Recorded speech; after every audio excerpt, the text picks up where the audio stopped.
You're going to have to ask yourself a couple of questions by the end of the program.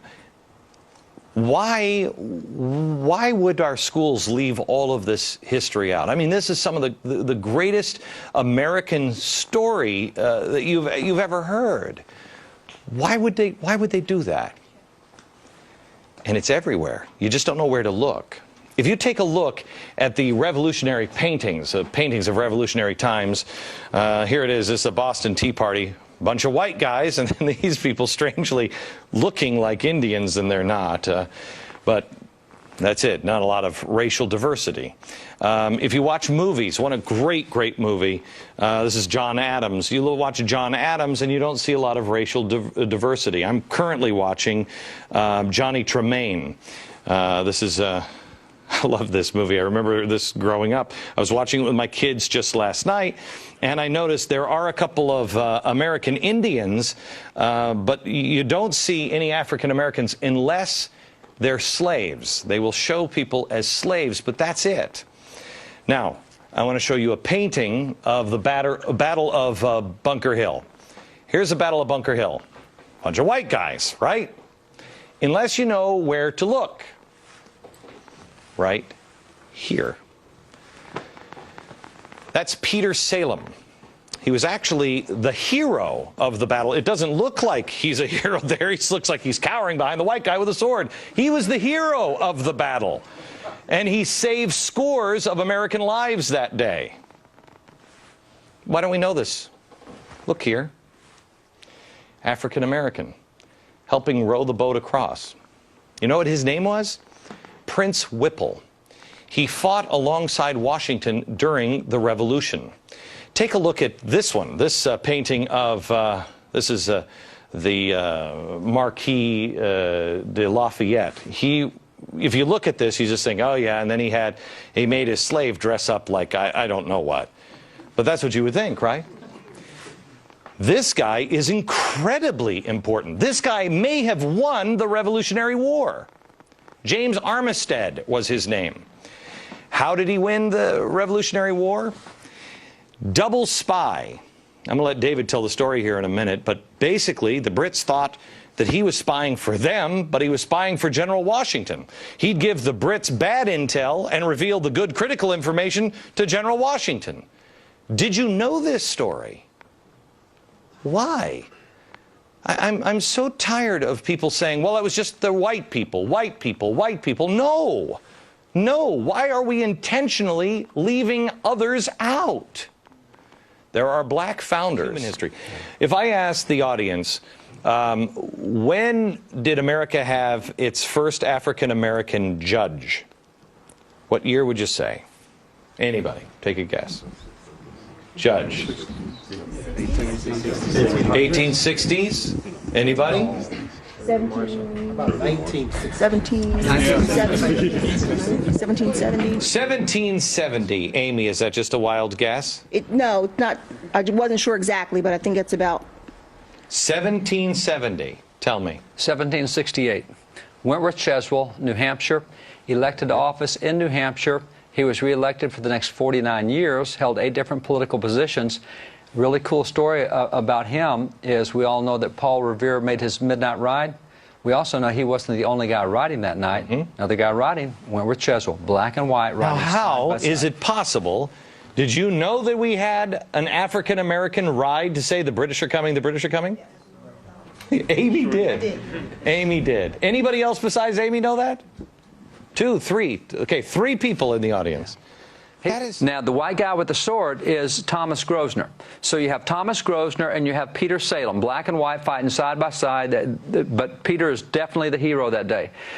1817, this painting is done, and all the way up until the 1980s, we knew that that was Peter Salem, the hero of Bunker Hill. 1980s, the professors got together and said, oh, no, that's not Peter Salem. We think that that's Grosvenor's slave is who that is. It's not Peter Salem. Oh, you're kidding. No, in the 80s, they changed that from Peter Salem to Grosvenor's slave, Asaba. And that's what they say, oh, no, it's not Peter, it's Asaba, Grosvenor, it's his slave. how come the guy who painted it and the guy who was there and the guy who saw it and painted what he saw had him as Peter Salem, and now we've all convinced, oh no, it's just like... Because first, one thing that I think is missing in America, and it is the key to America, has been the difference between individual rights and collective rights. And this man articulated that. In a speech entitled Our Composite Nationality, Frederick Douglass said, I know of no rights of color superior to the rights of humanity. He thought the worst thing that could happen for blacks after the Civil War was to treat them as exceptions in the law. And so today, with the discursive logjam that we have over things like affirmative action and group rights, and the only thing that you get from government is if you ally with others who look like you or somehow are categorized like you. This goes into your theory that this is why this is not being taught, because you can't play the victim card. If you don't... It goes against the traditional victim narrative. After the Civil War, the history was actually written by the losers. That's the one time in history where the losers wrote the history. That's exactly right. Really interesting perspective. That's exactly right. All right, David, explain quickly. Let's go through these people. Let's go through these. This guy right here, this is Lemuel Haynes. Lemuel Haynes is a soldier in the American Revolution. He is a black preacher. He's the first black preacher ordained in America that was a pastor of a white congregation in Vermont, Massachusetts, New York, several places.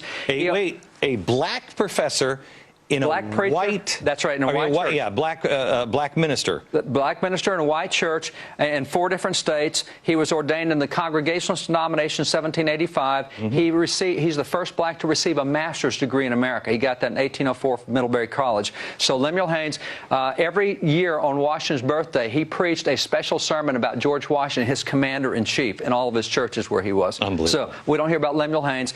This is Benjamin Banneker. I think he's the most brilliant scientist in American history. This guy, unbelievable what he did. He's the guy more so than Franklin? I would put Franklin and Banneker almost equal. Now, Franklin did a lot of inventions. This guy one time took a pocket watch. He taught himself how to read. He taught himself science. He wrote an almanac that 10 years ahead he was able to predict to the minute solar eclipses, lunar eclipses, 10 years before they happened. I mean, by watching the motion through a telescope, unbelievable what the guy did. He once took the back off a pocket watch, saw how it worked, went home and carved a wooden clock with all the gears, mainspring, and it was accurate to within 1 minute a year. A wooden clock the guy did. Cow. He's the guy who laid out Washington, D.C. He's the surveyor who did all that. He's a brilliant mathematician. Jefferson gave him... Never knew this. No. Jefferson gave him as an example to France, said, hey, you guys in France think that blacks are inferior? Here's Benjamin Banneker. Okay, first, representatives, I asked, when did we have our first black Speaker of the House? When did we have the first Speaker of the House? 1789. When did we have our first black Speaker of the House? I bet most people would say never. Never, except it was right here. Joseph Hayne Rainey. Joseph Hayne Rainey of South Carolina is the first black to preside over the House of Representatives. These are the first 7 blacks elected to Congress. You have here Senator Hiram Rhodes Revels, the first black U.S. senator elected. He was a minister of the gospel. He was a missionary. He worked with Frederick Douglass. He recruited 3 regiments of black soldiers in the Civil War, and he was a missionary to slaves in the South.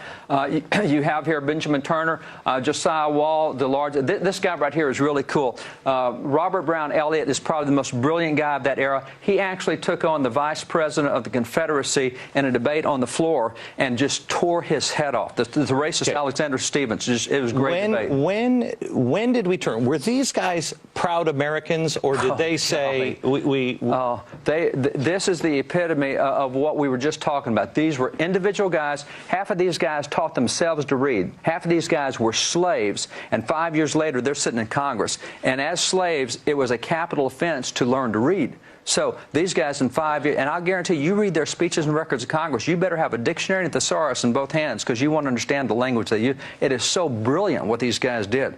But were they there to say the white man is bad and the America is bad? No. And these guys were Richard Allen. Let me go back here. Richard Allen had been in slavery.